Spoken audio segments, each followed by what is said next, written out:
ঈদগাহের মাঠে ইমাম সাহেবের ঈদের জামাত আদায় করার পর ঈদগাহ মাঠের জন্য টাকা উত্তোলন করা হয়। পরবর্তীতে মাঠের উত্তোলনকৃত টাকা থেকে ইমামকে 500 বা 2000 টাকা দেওয়া হয়। এটা কতটুকু শরীয়ত সম্মত হবে? ঈদের মাঠে একটা নেককারজনক কাজ হয় সারা বাংলাদেশে, সেটা হলো ঈদগাহে ঈদের নামাজের পর টাকা কালেকশন হয়। সে টাকা কালেকশনের মধ্যে অনেক সময় দেখা যায় দুইটা রুমাল নেয়, একটা হলো মসজিদের জন্য, ঈদগাহের জন্য, আরেকটা হলো হুজুরদের জন্য। আপনি মসজিদের উন্নয়নের জন্য টাকা উত্তোলন করবেন, মসজিদের জন্য সাধারণ দানে টাকা নেবেন, জেনারেল ফান্ডের টাকা যে মসজিদের জন্য দেন, ঈদগাহের জন্য দেন, সেটার অংশ হিসেবে ইমাম সাহেবের দিতে পারেন, জায়েজ আছে, কোনো অসুবিধা নেই। কারণ মসজিদের সাধারণ অন্য 10টা খরচের মতো ইমাম মুয়াজ্জিনের বেতন যাবে, হুজুরদের জন্য আলাদা তাদেরকে বসায় রেখা রেখা টাকা তুলবেন। এটা অপমানকর, হুজুরদেরও প্রতিবাদ করা উচিত। এই সমস্ত বিষয়ে তারা যেন যথেষ্ট পরিমাণে আত্মসম্মান বোধ সম্পন্ন হন। অধিকাংশ ইমাম ও খতিবের বেতন তুলনামূলক অনেক কম, এতে মসজিদ কমিটি এবং এলাকাবাসী গুনাহগার হবে কিনা? ইমাম ও খতিবের বেতন বর্তমান সময়ে কত হওয়া উচিত? অনুগ্রহ করে জানলে উপকৃত হব। সেদিন কোন এক ভিডিওতে দেখছি, আপনারা অনেকে হয়তো দেখছেন, কলকাতার একজন আলেম মাহফিলে এরকম বক্তব্য দিচ্ছেন, আর পাশে দেখলাম ইমাম, ওই এলাকার ইমাম সাহেব বসা। তো বক্তব্যের ফাঁকে উনি ইমাম সাহেব জিজ্ঞেস করলেন যে ইমাম সাহেব বেতন কত? বললেন 5000, মানে 5000 ইন্ডিয়ান রুপি, যেটা বাংলাদেশে 8-9000 টাকা বা কাছাকাছি, কম বেশি হওয়ার কথা। তো ইমাম সাহেব যখন বললেন 5000, তো ওই আলেম বেশ বয়োজ্যেষ্ঠ মুরব্বী মানুষ, বুড়া মানুষ, উনি সাথে সাথে একটু রসিকতা করেই ফতোয়া দিলেন যে তাহলে এলাকাবাসী কারোর নামাজ হবে না। ইমামের বেতন যদি 5000 হয় তাহলে মুসল্লি একটারও নামাজ, এটা উনি রসিকতা করে ফতোয়া দিয়েছেন। তার মানে বুঝাতে চাইছেন যে ইমামের বেতন যদি এত কম দাও, যেটা দিয়ে ইমাম চলতে পারে না, তাহলে সেক্ষেত্রে তুমি ইমামের হক আদায় করছো না। তুমি কিসের সালাত আদায় করছো আর কিসের ইবাদতবন্দি করছো? তুমি তো ইমামের হক নষ্ট করছো। ইমাম খতিবদেরকে সম্মানজনক সম্মানে দেওয়া উচিত, যাতে সমাজে তারা সুন্দরভাবে সঠিকভাবে চলতে পারে। ইমাম সাহেবদেরকে, খতিব সাহেবদেরকে, অনেক কমিটির লোকরা আছে, লাখ লাখ টাকা মসজিদের ফান্ডে আছে, কিন্তু ইমাম খতিবদের টাকা দিতে রাজি না। এরা সব জায়গায় কঞ্জুসগিরি করে, আল্লাহর ঘরে আইসাও কঞ্জুসগিরি করে, আছে না নাই? এই সমস্ত কঞ্জুসরা কখনো মসজিদ কমিটিতে দায়িত্বপ্রাপ্ত হওয়ার অধিকার রাখে না, যোগ্যতা রাখে না। ওলামা একরামকে এমন ভাবে সম্মান দিতে হবে যাতে করে তাদের আর অন্য কোনো চিন্তা করা না লাগে। আল্লাহ আমাদের মসজিদ কর্তৃপক্ষকে এরকম ওলামা একরামের দায়িত্ব, তাদের প্রতি দায়িত্ব কর্তব্য সম্পর্কে সচেতন হওয়ার তৌফিক দান করুন। কত দিতে হবে সেটা নির্ভর করবে কোন এলাকায়, গ্রামে কত হইলে চলে। একটা গ্রামে একটা মানুষ, আজকাল দ্রব্যমূল্যের যে অবস্থা, 15,000 20,000 টাকার নিচে সুন্দরভাবে মিডিয়াম ভাবেও চলা কঠিন হয়ে যায়। শহরে তো 30-40,000 টাকা হলে একেবারে কোনো মতে চলা যায়। অতএব এর নিচে যদি বেতন দেওয়া হয়, তাহলে সেক্ষেত্রে সেই বেতন কখনো ওই ইমামের সাধারণভাবে তার জীবন যাপন করতে তাকে সহায়তা করে না। বিধায় দায়িত্বশীল হতে হবে। অনেক মসজিদের কমিটির লোকেরা আছে, আমি জিজ্ঞেস করি আপনাদের ইমাম সাহেবের বেতন এত কম কেন? আমাকে জবাব দেয় কি জানেন? বলে হুজুর, ওনার অনেক আউট ইনকাম আছে। কি আছে? ওনার খতম আছে, দোয়া দরুদ আছে। ইমাম সাহেবরে ওই খতমের ব্যবসা লাগাইছেন তো আপনারা, বেতন দিবেন না ঠিক মতো, তো উনি কি করবে? আমাদের দেশে ইমাম সাহেবরা যদি ব্যবসা বাণিজ্য করতে যায় তাও দোষ, বলে হুজুর মানুষ দুনিয়ার পিছে লাগছে, আবার বেতনটাও ঠিক মতো দিবে না, তো ওনারা কোন দিক যাবে? এগুলো দায়িত্ব জ্ঞানহীনতা। ইমাম মানে নেতা। আপনি যার পিছনে সালাত আদায় করছেন তাকে নেতার মতো সম্মান দিতে হবে। সেখানে তার ন্যায্য অধিকারটাই যদি আপনি না দেন, তাহলে আপনি কিসের নেতা মানলেন তাকে? এই জন্য কোন জায়গায় যেন একটা গল্প আমি শুনছিলাম যে এক আল্লাহর বান্দা কোন একটা মসজিদে ইমামতি করে, কমিটির লোকেরা তার বেতন টেতন বাড়ায় না, বরং সবসময় কোণঠাসা করে রাখে, যা দেয় কোনো মতো তার জীবন চালানোটা সহজ হয় না, অনেক কষ্টকর হয়। তো তার একজন মুসল্লি পরামর্শ দিচ্ছেন, হুজুর কমিটির লোকরা যেহেতু এত কঞ্জুস, লাখ লাখ টাকা থাকা সত্ত্বেও আপনার বেতনটা বাড়াইতে চায় না, তো আপনি এক কাজ করবেন, নামাজ শেষ হলে প্রতিদিন সালাম ফিরানোর পর আমাদের এলাকার কোন একটা মুসি থেকে যে জুতা পালিশ টালিশ করে তার কাছ থেকে ওই যে বাক্সগুলো একটা ধার নেবেন, নিয়ে সালাম ফিরায়া মসজিদের বাইরে গিয়ে ও জুতা নিয়ে বসে যাবেন।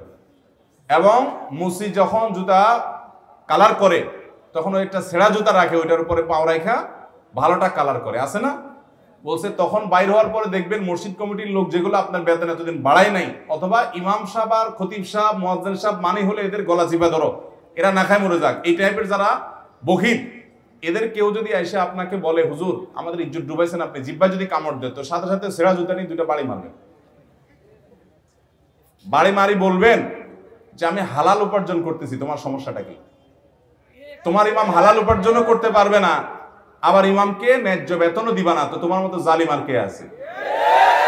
আল্লাহর ঘর যারা আবাদ করবেন, আল্লাহর ঘরে যারা দায়িত্বপ্রাপ্ত হবেন, উলামা ইকরাম সম্পর্কে ব্রড মানসিকতা তাদের থাকতে হবে। আল্লাহ আমাদের সেই তৌফিক দান করুন। আলহামদুলিল্লাহ, বহু শত শত হাজারো মসজিদ বাংলাদেশে আছে, যে মসজিদ কর্তৃপক্ষ দায়িত্বশীল, সচেতন, তারা ইমাম মুয়াজ্জিনদের ন্যায্য অধিকার আদায় করেন, হক আদায় করেন। আবার ইমাম মুয়াজ্জিনদেরও দায়িত্ব আছে যে বেতন কম দেখেই যে খতম পড়া শুরু করবে, মুর্দার দোয়া করা শুরু করবে, আর 2 নম্বর পথে হারাম ইনকাম করা শুরু করবে, এটা কখনো ইমামের শান হতে পারে না। খেয়ে থাকবে, কিন্তু কোন ইমাম কখনো নাজায়েজ পথে পা বাড়াবেন। আল্লাহ আমাদের সবাইকে ইসলাম এবং সংশোধন করার তৌফিক দান করুন। কুফরি কালামে বিশ্বাস করলে কি হয়? কুফরি কালামের আশ্রয় যদি নেয় কেউ, তাহলে সেটা কবিরা গুনাহ, এবং এটার প্রতি ঈমান আনলে কোন কোন ক্ষেত্রে ঈমান চলে পর্যন্ত যেতে পারে, ঈমান হারা পর্যন্ত হয়ে যেতে পারে। আমাদের দেশে অনেক মানুষ আছে, কিছু হলেই কবিরাজের কাছে যায়। অনেক কবিরাজ কুফরি কালামের আশ্রয় নেয়, শয়তানের আশ্রয় নেয়। এরকম আছে না নাই? অনেক সময় শয়তানই আপনাকে ডিস্টার্ব করে, ব্ল্যাক ম্যাজিক হয় শয়তানের মাধ্যমে। আপনার শয়তান আক্রমণ করে, জিনগ্রস্ত করে কোনো মানুষকে, এরপরে শয়তান চায় যে আক্রমণ করলাম যাতে আমার দলে চলে আসে।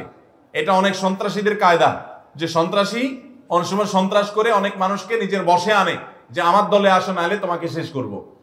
ঠিক একইভাবে ব্ল্যাক ম্যাজিক, কালো জাদু এবং দুষ্ট জিনের উপদ্রব দিয়ে শয়তান নানা মানুষকে তার দলে বেড়ায়। খবরদার, আমাদের যদি কোনো অসুবিধা হয়, আমরা কোরআন থেকে শিফা গ্রহণ করব। কোত্থেকে শিফা নেব? ইনশাআল্লাহ। আল্লাহ বলেছেন কোরআনে, ওয়ানুনাজ্জিলু মিনাল কোরআনি মা হুয়া শিফাউন ওয়া রাহমাতুল লিল মুমিনিন। ঈমানদারদের জন্য শিফা হয় এমন কোরআন আমি নাজিল করেছি। এটা রূহেরও শিফা, আবার শরীরেরও শিফা। অতএব কোরআন থেকে শিফা নেবেন। আপনি কারোর কাছ থেকে যাওয়ার প্রয়োজন নাই, নিজে নিজে সূরা ফাতিহা পড়ে ফু দেন। আর যদি কোনো নেককারকে দিয়ে করাতে পারেন আরো ভালো, তাহলে সেক্ষেত্রে আপনার শিফা হবে সেটি। অন্যান্য সূরাগুলো শিফা, বিভিন্ন আয়াতে শিফা আছে, সেগুলো পড়তে পারেন। অতএব কোন কুফরি কালাম করে এরকম কোন মানুষের কাছে যাওয়া জায়েজ হবে। কারা কুফরি কালাম করে বুঝবেন কিভাবে? প্রথম কথা হলো, ওই লোক ব্যক্তিগতভাবে 5 ওয়াক্ত সালাত আদায় করেন কিনা, তার ভিতরে ঈমান আছে কিনা, শিরিক সম্পর্কে সাবধান কিনা, বিদআত সম্পর্কে সাবধান কিনা। এরকম মানুষ হলে তার কাছ থেকে আপনি ঝাড়ফুঁক নিতে পারেন। এটা দেখে বুঝতে পারেন যে লোকটা কুফরি কালাম করবে না। দ্বিতীয়ত, সে যদি আপনাকে এমন কোন তাবিজ কবজ এমন কিছু দেয়, বিশেষ করে বিভিন্ন জিনিসপত্র, এগুলোর মধ্যে গিরা, তারপরে আপনার সুতা বাঁধা, সেগুলোর মধ্যে বিভিন্ন জিনিস লেখা, বিভিন্ন পেরাক পোতা, এগুলো সবগুলো কুফরি কালামের লক্ষণ। এগুলা যারা করে তাদের কাছে যাওয়া জায়েজ নাই, হারাম, ঈমান পর্যন্ত নষ্ট হতে পারে। আল্লাহ আমাদেরকে হেফাজত থাকার তৌফিক দান করুন। স্ত্রীর অলংকারের মালিক কে? স্বামী নাকি স্ত্রী? বউয়ের অলংকারের মালিক কে ভাই? না স্বামী? এই প্রশ্নের এত সহজে উত্তর দিয়ে ফেললেন আপনারা। আচ্ছা, বউ যদি হয়, তাহলে আমার এবার প্রশ্ন, আপনার বউয়ের যে গহনা আছে, আপনার হঠাৎ করে বিদেশ যাওয়ার দরকার হয়েছে, ভিসা এসে গেছে, টাকা পুরা জোগাড় নাই, তখন বউয়ের গহনা বিক্রি করে কি করে না? অনেকে কিভাবে বিক্রি করে? কিসের অনুমতি? অনুমতি নেওয়ার ধার ধারে বলে তোমার স্বর্ণটা দাও, বিক্রি করে যায়, আমি গেলে তোমার আবার কিনে দিব। তো এটা তো হাওলাত হলো। হাওলাত নিলে তো দরখাস্ত করতে হবে, তাই না? মাননীয় স্ত্রী বিষয়ে ঋণ গ্রহণের আবেদন, আপনি তো আবেদন করে তার কাছ থেকে চাইবেন, এরপরে উনি মঞ্জুর করলে নিবেন, না মঞ্জুর করলে নাই। কিন্তু আমাদের সমাজে মেয়েদের সে অধিকার আছে? কোন বউ যদি বলে না, তুমি বিদেশ যায় ধরা খাও না কি করো আমি জানি না, আমার গহনা আমি দেব না, তুমি অন্য কোথাও থেকে নাও, এই বেচারীরা সংসার করার উপায় আছে? তাহলে বোঝা গেল মেয়েদের গহনার মালিক তারা হলেও তাদেরকে পরিপূর্ণ অধিকার আমরা দিচ্ছি। এই জন্য এই গহনার যাকাত কে দিবে, এই প্রশ্নের উত্তরে আগে আমাকে জানতে হবে যে আসলে এটার মালিক কে। আপনি যদি আপনার বউকে মোহর দিয়ে থাকেন স্বর্ণ হিসাবে, বা গিফট দিয়ে থাকেন স্বর্ণ হিসাবে, তাহলে এটা তো তার। আর বাবার বাড়ি থেকে পেলে তো সেটা তো তার বটেই। আমাদের দেশে অনেক বেহায়া পুরুষ আছে যে নিজে দেওয়ার তো খবরই নাই, ওই বেচারির বাপের বাড়ি থেকে কিছু দিলে সেটাও বিক্রি করে বিদেশ যায়। হ্যাঁ, যদি ওই যে বললাম উইলিংলি যদি তার কাছ থেকে নিতে পারেন, তাকে ফুসলায়া ফাসলায়া তার খেদমত করে থালা বাসন ধুয়ে তাকে সন্তুষ্ট করে যদি বলেন যে ঠিক আছে তুমি কিনে এটা বিক্রি করে দাও, আমি কিনে দিব, সত্যি সত্যি আবার ওয়াদাও ঠিক রাখেন, তাহলে সেটা জায়েজ আছে। কিন্তু ফুসলায়া ফাসলায়া নিয়ে আপনি বিক্রি করে ফেললেন, তাহলে সে মালিক হলো কিভাবে? যেই গহনা স্ত্রীকে আপনি দিয়ে দিবেন মোহর স্বরূপ, সেটার মালিক উনি, ওইটা যাকাত উনি দিবেন, ওইটা আপনি তার কাছ থেকে তার অনুমতি ছাড়া বিক্রি করতে পারবেন।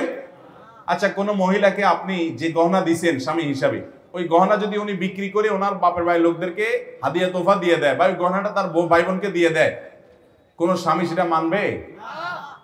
শ্বশুরবাড়িতে ওই মহিলার ভাত থাকবে? আর কেমনে থাকে না? তাহলে মালিক তো ভদ্র মহিলা, তার জিনিস সে কি করবে না করবে এটা তো তার ব্যাপার। আপনার তো সেখানে নাক গলানোর সুযোগ নাই, কিন্তু আমরা নাক গলাই কি গলাই না? এই গলানোগুলো অনুচিত। তবে হ্যাঁ, তার জন্য ক্ষতিকর কিছু ভুল কিছু হলে তাকে আপনি পরামর্শ দিতে পারেন, কিন্তু বাধ্য করার এখতিয়ার নাই, কারণ মালিক কে? উনি নিজে। অতএব স্ত্রীদের সম্পদের মালিকানার ক্ষেত্রে হস্তক্ষেপ আমরা করব না ইনশাআল্লাহ, এবং তার যাকাতও তাদেরকে দিতে হবে। আস-সুন্নাহ ফাউন্ডেশন, উম্মার স্বার্থে সুন্নাহর সাথে।